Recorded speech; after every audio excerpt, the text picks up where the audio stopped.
আর এই মুহূর্তে যে ব্রেকিং এ নজর রাখবো, হাইকোর্টে শুনানির আগে ওবিসি পোর্টালে বদলে গেল রাজ্য ব্যাকওয়ার্ড ক্লাস পোর্টাল। আরো ডিটেল এ বিষয়ে অর্ণব জানাতে পারবে। অর্ণব, হাইকোর্টে শুনানির আগেই ওবিসি পোর্টালে কি বদল এলো? দেখো, ওবিসি পোর্টাল অর্থাৎ ব্যাকওয়ার্ড ক্লাস ওয়েলফেয়ার যে ডেভেলপমেন্ট আমাদের রয়েছে রাজ্যের অনগ্রসর শ্রেণী কল্যাণ দপ্তরের, সেই পোর্টালে একজন এসসি এসটি সার্টিফিকেট বা ওবিসি সার্টিফিকেট পেতে গেলে সেই পোর্টালের মাধ্যমে আবেদন করা যেত।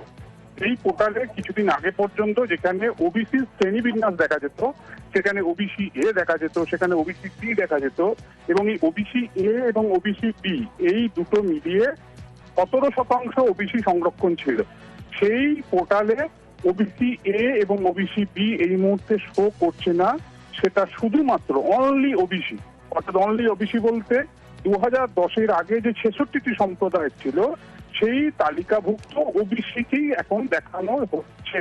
অর্থাৎ শুক্রবার দিন বিচারপতি তপব্রত চক্রবর্তী এবং বিচারপতি রাজা শেখর মান্থা বেঞ্চে আদালত অবমাননা সংক্রান্ত মামলার শুনানি রয়েছে। তার আগেই পোর্টালে এই বদল, অনেক কিছুর পরিবর্তন হয়ে যেতে পারে, হয়তো মামলার মোড় ঘুরে যেতে পারে। এখন এসএসসির ক্ষেত্রে কি হবে, অন্য রিক্রুটমেন্টের ক্ষেত্রে কি হবে, কলেজ বিশ্ববিদ্যালয়ে ভর্তির ক্ষেত্রে কি হবে, পুরো বিষয়টা হয়তো কাল ডিভিশন বেঞ্চে ফয়সালা হয়ে যেতে পারে।